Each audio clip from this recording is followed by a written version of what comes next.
Halo guys, assalamualaikum warahmatullahi wabarakatuh. Bertemu dengan kami dalam channel terbaru, yaitu Orang Ngobrol, di mana channel terbaru dari kami yang menyediakan juga menginformasikan hal-hal yang sedang tren di kalangan netizen, tentu saja yang viral, dan beberapa informasi yang semoga dapat bermanfaat untuk para penonton semua. Oke. Tepatan pada tanggal 3 Februari 2022, dan hari ini tepat pada tanggal 1 Rajab 1443 Hijriah. Maka untuk konten pertama kami spesial mengangkat mengenai bulan Rajab, di mana bulan Rajab salah satu dari 4 bulan haram atau 4 bulan yang diagungkan di kalangan muslim.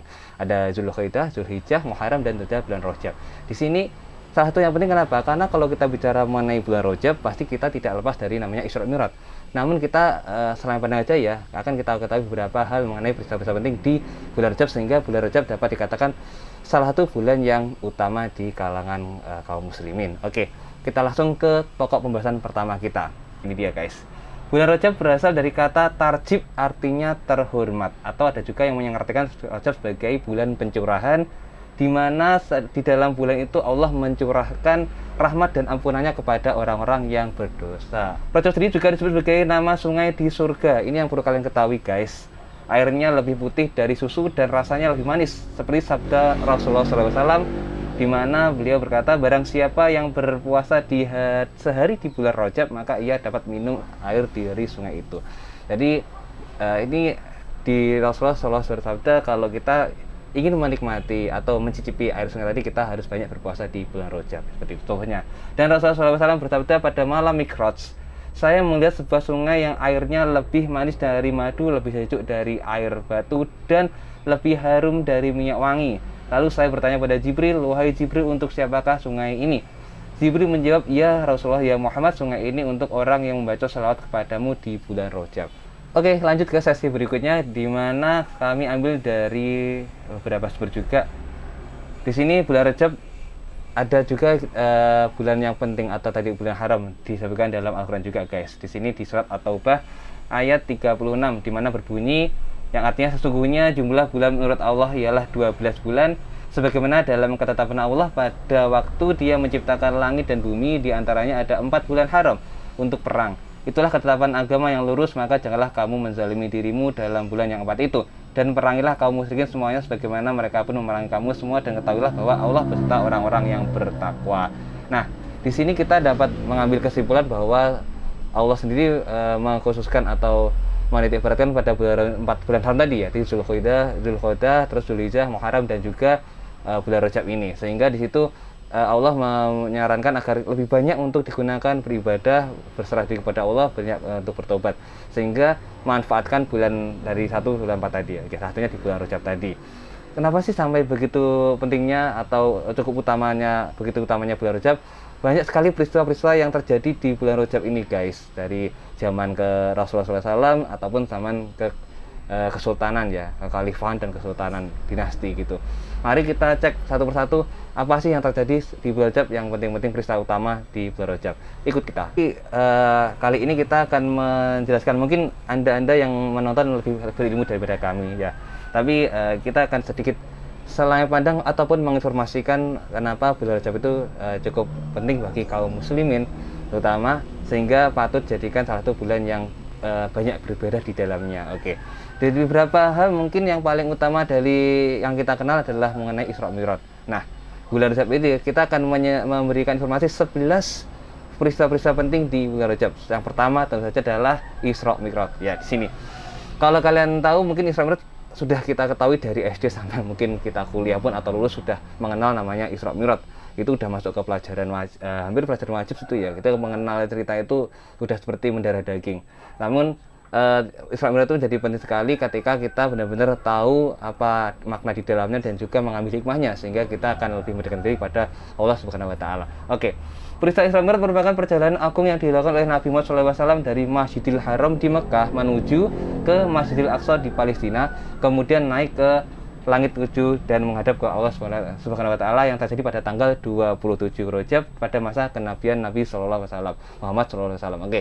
Di sini perlu kalian ketahui, sebelum beliau diberangkatkan, beliau dibelah dulu dadanya.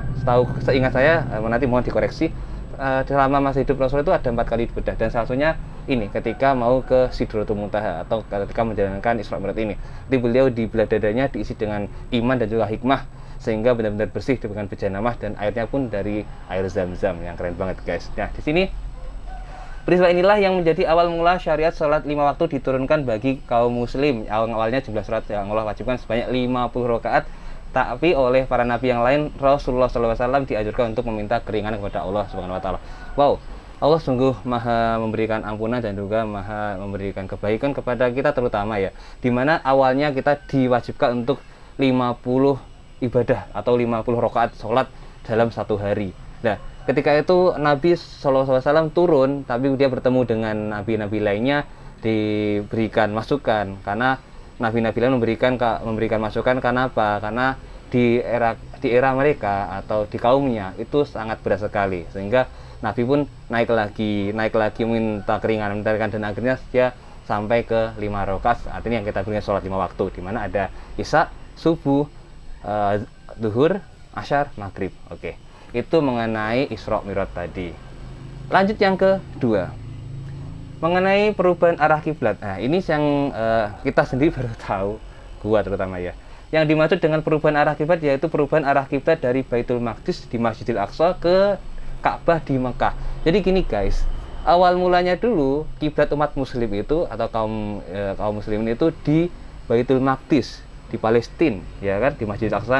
Nah, kemudian peristiwa itu terjadi pada pertengahan bulan Rajab setelah Rasulullah hijrah ke Madinah. Allah memberikan perintah untuk mengalihkan dari Masjidil Aqsa tadi di Palestina ke Ka'bah di Mekah. Hingga adapun hikmah dari perpindahan arah kiblat adalah untuk menguji keimanan umat Islam dalam beribadah kepada Allah Subhanahu wa taala, sehingga menjadi satu dimanapun Anda berada dan kapanpun sholat kita menuju kiblatnya adalah di Ka'bah Mekah. Itu menjadikan kita sebagai umat muslim yang satu tadi. Ini sangat memberikan selain pengertian kepada kita bahwa benar-benar Allah menguji kita sebagai umat muslim bahwa ibadah kita harus pada satu tujuan, bukan pada Ka'bahnya, tapi langsung pada yang di atas, Allah Subhanahu wa taala saja. Oke. Lanjut yang ketiga. Hijrah pertama umat Islam. Nah, untuk kalian ketahui, dalam sejarah umat Islam didapati kaum muslim pertama kali berhijrah di Habasyah. Nah, kalau kalian tahu Habasyah itu sekarang itu Ethiopia, guys. Di bulan Rajab tahun kelima kenabian. Nah, dulu ketika itu mungkin masih ada tekanan dari kaum kafir, entah kaum kafir Quraisy atau kafir lain di Mekah, sehingga Nabi pada tahun kelima kenabian dia berhijrah ke tadi Habasyah atau Ethiopia. Pada bulan Rajab, juga bulan Rajab terutama tahun kelima Hijriah, Rasulullah SAW memerintahkan pengikutnya untuk berhijrah ke Habasyah yang diperintah oleh seorang raja yang bijaksana bersama Najasyi. Nah, ini kalau kalian pernah melihat atau menonton film The Prophet, ya itu pasti kalian akan menemui kisah ini. Oke. Hijrah tersebut dilakukan untuk menyelamatkan umat Islam dari gangguan kaum kafir di Mekah yang sangat memusuhi mereka. Kita lanjut yang keempat. Lahirnya Ali bin Abi Thalib. Nah, ini yang keren banget, guys. Aku juga tahu juga sih. Pada tanggal 13 Rajab adalah hari kelahiran Ali bin Abi Thalib radhiyallahu anhu yang lahir sekitar 23 tahun sebelum hijrah, tepatnya tahun 599 Masehi di Mekah, daerah Hijaz, Jazirah Arab. Perlu kalian ketahui, Ali bin Abi Thalib radhiyallahu anhu ini adalah menantu Nabi, merupakan pemuda atau orang-orang yang pertama kali masuk Islam juga. Di sini juga dia merupakan menantu dari Nabi Muhammad SAW dan merupakan salah satu dari Khulafaur Rasyidin. Ada Abu Bakar, ada Umar, ada Utsman bin Affan, dan juga Ali bin Abi Thalib ini. Oke, kita lanjut yang kelima. Kemenangan Perang Tabuk. Perang Tabuk mungkin sudah nggak asing bagi kalian ya. Dalam Perang Tabuk, kaum muslimin menempuh perjalanan jauh dari Madinah menuju Syam di Palestina, Jordan. Perang ini berlangsung singkat lantaran bangsa Romawi gentar dengan pasukan Islam yang berjumlah 30.000 orang. Nah, berarti di sini di Perang Tabuk lawan kita adalah bangsa Romawi. Dengan izin Allah Subhanahu wa taala, pada bulan Rajab kaum muslimin mampu memenangkan Perang Tabuk yang terjadi pada tahun 9 Hijriah. Wow, keren banget, guys. Jadi benar-benar walaupun kita awal-awal keluar, tapi Allah membantu kita dengan bantuannya tadi, kita membuat kaum Romawi takut dan dia menyerah, kalah dengan kita yang 30.000 orang kaum muslimin tadi. Oke. Yang keenam, kemenangan melawan kafilah dagang Quraisy. Ini saya kurang terlalu tahu juga, nanti silahkan Anda yang lebih banyak ilmunya, lebih tahu, silahkan komentar di kolom komen ini ya. Pada bulan Rajab juga terjadi peperangan kecil antara umat Islam yang dipimpin oleh Abdullah bin Jahsy. Nah, siapa itu? Silahkan komentar, guys. Saya sangat berterima kasih nanti. Melawan kelompok geng kaum Quraisy. Wow, ada kaum geng Quraisy. Jadi di sini mereka mungkin ada bersih tegang atau apa sehingga tadi berseteru tadi, oke? Tadi peperangan kecil. Nah, tadi soal tidak ada masalah. Oke, langsung yang ke-7.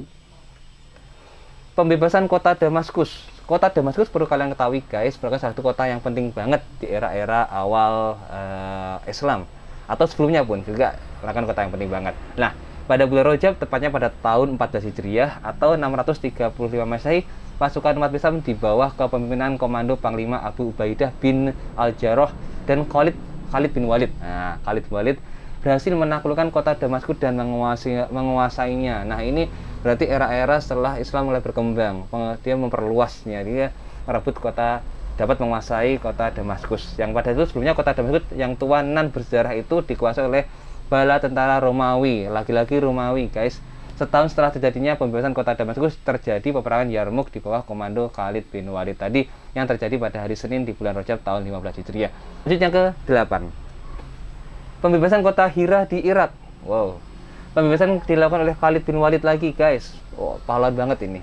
Sebagaimana yang dijelaskan Ibnu Katsir dalam Bidayah wa Nihayah.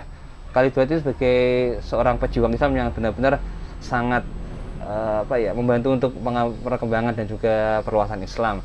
Beliau dapat dikatakan sebagai pedangnya pedangnya Allah gitu loh, keren banget gitu. Dimana benar-benar Khalid bin Walid tidak pernah terkalahkan kalau kalian pernah membaca mungkin literaturnya. Mungkin next time kita bisa mengangkat mengenai Khalid bin Walid ini yang dapat dijadikan sebagai rujukan para contoh yang baik. Oke. Yang ke-9. Pembebasan Baitul Maqdis di Palestina. Nah, ini juga terjadi di bulan Rajab ternyata.